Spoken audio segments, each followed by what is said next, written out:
जय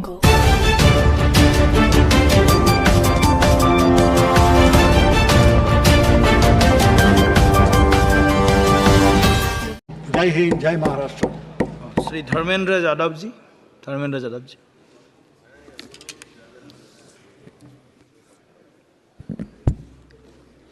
धन्यवाद सभापति महोदय। 18वीं लोकसभा के निर्वाचन के बाद और इस नए संसद भवन के बनने के बाद आज मैं पहली बार बोलने के लिए खड़ा हुआ हूं। आपने मुझे मौका दिया, उसके लिए बहुत बहुत धन्यवाद देता हूं। सभापति जी, सबसे पहले श्रद्धेय नेताजी को मैं नमन करना चाहता हूं, जिन्होंने अपने संघर्ष, अपनी हिम्मत, साहस और अपने पूरे जीवन की तपस्या समाज के उत्थान के लिए, देश और उत्तर प्रदेश की तरक्की के लिए और समाज के हर व्यक्ति की तरक्की और खुशहाली के लिए उन्होंने जो अपना पूरा जीवन समर्पित किया है, सबसे पहले मैं आपके माध्यम से उनको नमन करना चाहता हूँ।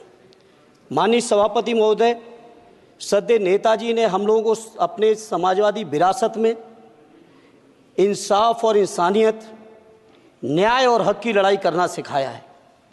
उस लड़ाई को हम लोग बखूबी अपने नेता आदरणीय अखिलेश यादव जी के नेतृत्व में शानदार तरीके से उस विरासत को न केवल लड़ रहे हैं, बल्कि नेताजी के हर सपने को पूरा करने तक हम लोग चुप बैठने वाले नहीं हैं। सभापति महोदय, बजट एक व्यापक विषय है और जब इस विषय के बारे में सोचते हैं तो समझ में नहीं आ रहा कि कहां से शुरू करें, क्योंकि देश में आज कोई वर्ग नहीं बचा है। कुछ चुनिंदा उद्योगपतियों के बारे में बात नहीं करूंगा, लेकिन देश के 140 करोड़ लोगों में से कम 95% लोग ऐसे हैं जो आज पूरी तरह से बर्बाद है। एनडीए की ये सरकार 11वां बजट पेश कर रही है, लेकिन इस 11वें बजट के बावजूद अगर मैं देखता हूं तो समाज की जो गरीबों के लिए सबसे ज़्यादा ज़रूरी चीज़ें हैं, स्वास्थ्य का है तो स्वास्थ्य 2023 और 24 में बजट घटा दिया है। किसानों का बजट जहां यूपीए के सरकार के समय 2014 तक 5.5 था, वहीं 24 आते आते ये 3.15 रह गया है। शिक्षा का बजट जहां 2013 में 4.77 था, आज 23-24 आते आते ये 2.5% रह गया है।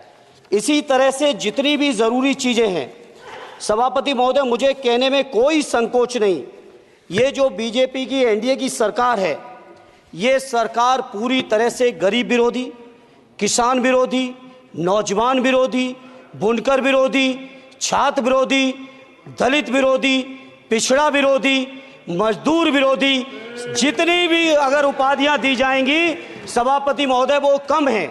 और मैं कोई राजनीतिक भाषण नहीं दे रहा हूं, मैं उदाहरण सहित आपको जब नंबर आए तो बोल देना, और हमें पता है आपका नंबर भी नहीं आएगा आपकी पार्टी में, ये भी पता है हमें। सभापति महोदय, श्रद्धेय नेताजी ने हमेशा कहा है कि चुनाव में या जनता के बीच किया हुआ वादा अगर आप पूरा नहीं करते हैं तो वो भी एक सबसे बड़ा भ्रष्टाचार है, और उस भ्रष्टाचार में अगर किसी ने वर्ल्ड रिकॉर्ड बनाया है तो बीजेपी की और एनडीए की सरकार ने बनाया है। सभापति महोदय, 2014 के चुनाव के समय प्रधानमंत्री जी ने वादे किए कि 2 करोड़ रोजगार हर साल मिलेंगे। स्वामीनाथन जी, जिनको भारत रत्न दिया है सरकार को, मैं धन्यवाद देता हूं, लेकिन वो धन्यवाद अधूरा है जब तक उनकी सिफारिशों को नहीं मानते हो। 2007-8 से लगातार मांग चल रही है देश में कि स्वामीनाथन जी की जो सिफारिश है किसानों को 1.5 गुना समर्थन मूल्य देने का, एमएसपी की गारंटी देने का, कानूनी हक और अधिकार देने का, उस गारंटी को आज तक नहीं माना, आज तक नहीं माना स्वामीनाथन जी को आज तक नहीं माना। अध्यक्ष जी, डिस्टर्ब ना करिए। सभापति महोदय, मेरा टाइम इसमें काउंट नहीं होगा। आप इधर, अरे यार, बेईमानी से जीता है तो ज्यादा ना बोलो, मालूम है कितने बड़े तीरंदाज हो। बेईमान हो। चलो, स्वामीनाथन जी की आपने नहीं मानी, एमएसपी आपने लागू नहीं की। कितनी बढ़िया बातें, कि खाद पे हम सब्सिडी बढ़ा रहे हैं। पहले 50 किलो को 45 किलो, फिर 45 किलो को 40 किलो, और मुझे लगता है कि एक तीसरा कार्यकाल पूरे होते होते केवल 10 ही किलो बचेगा खाद के कट्टे में, इससे ज्यादा नहीं बचेगा। मंडी एक नहीं बनाई, आत्महत्या इतनी कर रहे हैं किसान। और किसान अगर अपनी एमएसपी की मांग करते हैं, हजारों किसान यहीं दिल्ली की सीमा पर मारे जाते हैं, और आप सोचते हो कि आपकी बात को कोई समझेगा नहीं। सभापति महोदय, नौजवानों को कितना गुमराह किया गया। नौजवानों से कह दिया गया हर साल 2 करोड़ रोजगार। मैं आज सवाल पूछता हूं अपने नौजवानों की ओर से, बताएं भारतीय जनता पार्टी के लोग, सरकार में बैठे लोग, 10 साल आपने राज कर लिया है, आखिर 20 करोड़ नौजवानों को रोजगार कहां है? अरे छोड़िए यार, अबे कोई नोटिस नहीं लेता तुम्हें, छोड़ो कोई नोटिस नहीं लेगा तुम्हें। 20 करोड़ नौजवान के रोजगार का हिसाब कहां है? आज 11वें बजट में जब याद आई तो वो भी ट्रेनिंग की बात करते हो। मैं कहना चाहता हूं IIM, IIT के नौजवानों को रोजगार नहीं दे पा रहे हो। आप सोच रहे हो इंटर्नशिप के इस छोटे से सुगूफे से नौजवान खुश होंगे? देश के नौजवान खुश होने वाले नहीं है। सभापति महोदय, शिक्षा के मसले पर लगातार बजट घटाया जा रहा है, लगातार सरकारी शिक्षा कम की जा रही है, और ये बीजेपी की सरकार की लगातार प्रयास है कि नौजवान शिक्षित होंगे तो सवाल पूछेंगे। देश की JNU से लेके BHU से लेके MU से लेके जितने बड़े संस्थान हैं, सारे संस्थानों को बर्बाद कर दिया है। एक भी दलित, एक भी पिछड़े, कहीं आपका वाइस चांसलर नहीं है। लगातार जितने भी आपके professor, associate professor, assistant professor की नियुक्तियों में RSS का जब तक कोई फंडामेंटल कोर्स नहीं करेगा, बेसिक कोर्स, तब तक उसकी नियुक्ति नहीं होगी। आप क्या सोच रहे हो देश नहीं देख रहा है नौजवान? UGC का बजट लगातार कम किया जा रहा है।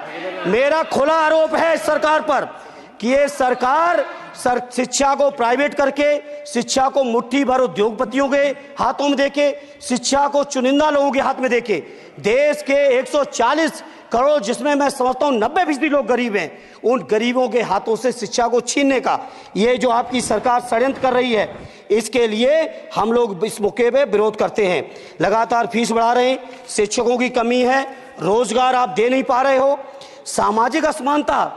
सभापति महोदय, 2014 में जिस समय सरकार बनी थी NDA की, उस समय देश की जितनी भी जो आर्थिक चीजें थी, जो वेल्थ थी, उसमें पिछड़ों की हैसियत 17% थी, 17%, और आज 10 साल की NDA की सरकार के बाद पिछड़ों की आर्थिक हैसियत हो गई है केवल 9%।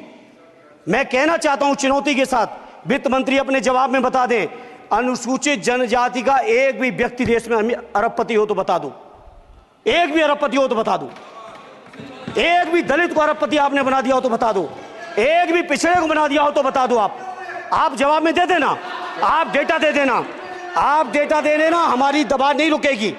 सभापति महोदय, जब बीजेपी की सरकार, जब बीजेपी के लोग विपक्ष में रहे तो OPS की बातें किए। 10 साल से आप सत्ता चला रहे हो, 11वां बजट पेश कर रहे हो, पूरा देश आज OPS के लिए सरकारी कर्मचारी परेशान है, कहीं OPS की चर्चा नहीं है, पुरानी पेंशन की कोई चर्चा नहीं है। सभापति महोदय, पुरानी पेंशन तो पुरानी पेंशन, हम मांग करते हैं, बहुत बड़े राष्ट्रभक्त आप बनते हो, मैं मांग करता हूं देश के पैरामिलिट्री फोर्सेस को आप पुरानी पेंशन दीजिए। मैं मांग करता हूं, आप राष्ट्रभक्त हैं ना, सीमा पे जो सुरक्षा कर रहे हैं, जो शहादत झेल रहे हैं, मेरी मांग है कि आप उनकी OPS दीजिए। वो आप OPS नहीं दे पाओगे। इसी तरह से सभापति महोदय, देश के अंदर बहुत से ऐसे संविदा कर्मचारी, एक से एक बढ़िया फार्मूला, अब कानूनन मंडल आयोग लागू हो गया तो कैसे पिछड़े दलितों को रोकें? तो संविदा कर्मी की प्राइवेट कंपनी, प्राइवेट आपने आउटसोर्सिंग कर दी। आउटसोर्सिंग के कारण से देश के सारे दलित, सारे पिछड़े, सारे आदिवासी आपकी सेवाओं से बाहर हो गए, उनके पास कोई कानूनी हक नहीं। तो ये जो आरक्षण को खत्म करने के तरह तरह के जो आप लोग षड्यंत्र अपना रहे हो, इस षड्यंत्रों को देश का जनमानस पूरी तरह से जान भी चुका है, पहचान भी चुका है, और इसीलिए उत्तर प्रदेश से तो आपको कर ही दिया है बाहर, देश से भी बाहर जल्दी करेंगे, और हमारे साथी मिलकर दूसरे प्रांतों से भी बाहर करेंगे। इसी तरह सभापति महोदय, हम मांग करते हैं, आप सोचिए उत्तर प्रदेश अकेले के अंदर, देश के हालात मुझे नहीं पता और बदतर होंगे, अकेले उत्तर प्रदेश में 1000 से ज्यादा शिक्षा मित्र आत्महत्या कर चुके सभापति महोदय। कोई सरकार के कान पे जू नहीं रेंग रही है। किसान आत्महत्या कर रहे हैं, इन्हें कोई मतलब नहीं। अनुदेशकों को तनख्वाह नहीं मिल रही है समय से, कोई मतलब नहीं। आंगनबाड़ी महिलाएं परेशान हैं, इनको कोई मतलब नहीं सभापति महोदय।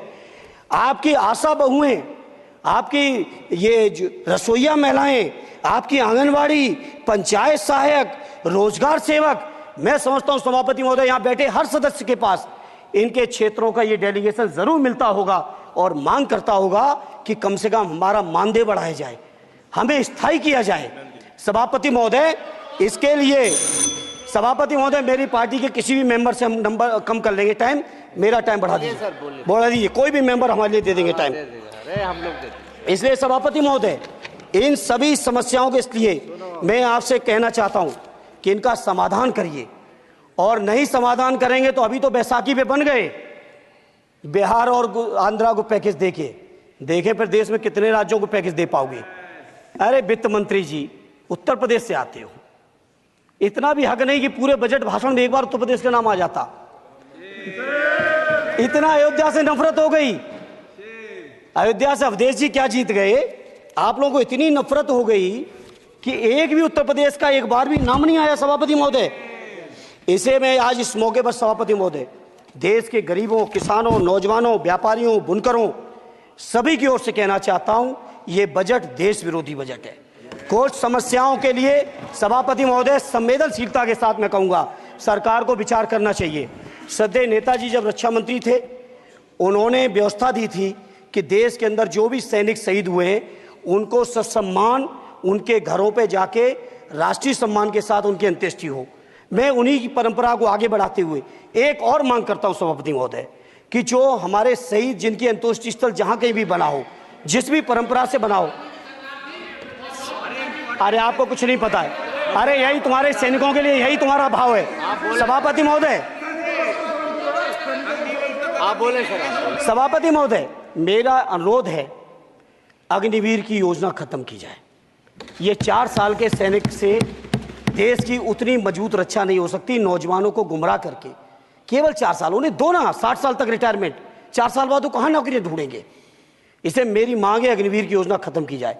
साथ ही साथ मेरी एक मांग और है कि जो शहीदों की शहादत स्थल है उसको शहीद स्थल के तौर पर डेवलप करने के लिए केंद्र सरकार को अतिरिक्त बजट देना चाहिए।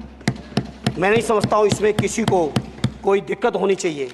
इसी तरह सभापति महोदय बातें बहुत लंबी लंबी की जाती हैं, थोड़ा सा मैं अपने क्षेत्र के बारे में कहूँगा। आदरणीय हमारे नेता माननीय राममूर्ति वर्मा जी ने भी कहा है, माननीय लालजी वर्मा जी ने भी, जो बाढ़ की समस्या है, जो समस्या बिहार में है नेपाल से पानी छोड़ने की, वही समस्या उत्तर प्रदेश की भी है। और विशेषकर पूर्वी उत्तर प्रदेश में अगर आप चलिए तो खीरी से शुरू करेंगे, पीलीभीत खीरी से लेके पूरा आप चले जाइए और एकदम कुशीनगर बॉर्डर तक, बिहार बॉर्डर तक पूरी की पूरी समस्या है। घाघरा जब आती है तो मैं समझता हूं इन जिलों के लाखों लोगों को तहस नहस करके चली जाती है।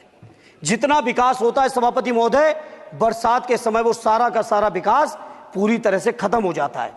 इसलिए मेरी मांग है केंद्र की सरकार से कि बजट आप पास कर रहे हो तो कम से कम उत्तर प्रदेश से इतनी नफरत ना करो। 2 बार तो उत्तर प्रदेश की दम पे ही बैठे थे और तब भी ये वित्त मंत्री जी हंस रहे हैं, इनके यहाँ भी आता है बाढ़ तो जाती होगी, महाराज बसता तो नहीं होगा, कुशीनगर बसता नहीं होगा, आपका मऊ बसता नहीं है, आजमगढ़ बसता नहीं, अम्बेडकर नगर बसता नहीं, बहराइच बसता नहीं, खीरी बसता नहीं, श्रावस्ती बसता नहीं, पीलीभीत बसता नहीं, बलिया बसता नहीं है, कुशीनगर बसता नहीं है, गोरखपुर बसता नहीं है। इतने जिले तो हमारे उत्तर प्रदेश के प्रभावित हैं। तो बिहार की तरह से एक विशेष पैकेज हमारे उत्तर प्रदेश के लिए भी दे दो। कम से कम इतना तो कहने की हिम्मत रखो, केवल चीखने के लिए बैठे हैं सबके सब। सभापति महोदय, दूसरा एक मैं बात, हमसे पूर्व जो सांसद रहे हमारे आजमगढ़ के, बड़ी लंबी लंबी बातें की, गोरखपुर से आजमगढ़ होते हुए बनारस तक का हमने रेलवे लाइन स्वीकृत करा दिया। सभापति महोदय, मैंने जब पता किया अधिकारियों से तो सच्चाई ये है कि अभी उस पर एक भी पैसे का बजट का आवंटन नहीं है, नहीं है बजट का आवंटन। हाँ, आज आप ही ने तो पेश किया बजट, आप ही तो साइन किए हो, निर्मला जी ने तो किया नहीं होगा, आप ही ने किया होगा। तो सभापति महोदय, उस पर बजट भी आए, उस पर बजट भी आना चाहिए।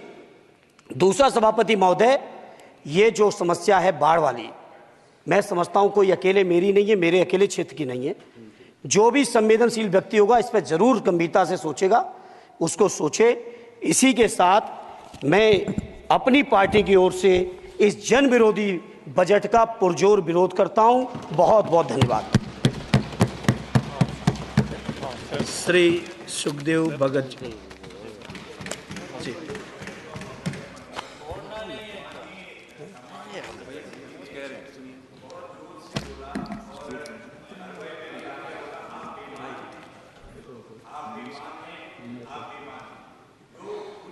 असंसदीय है मान्यवर, मेरा निवेदन रहेगा, वैसे तो भाषा शैली हमें सभी को ठीक करनी चाहिए, लेकिन ये अगर कहीं ये शब्द आ गया हो, अगर कहीं ये शब्द कार्रवाई में आ गया हो तो मान्यवर निवेदन है उसे हटा दिया जाना चाहिए। देख लेंगे।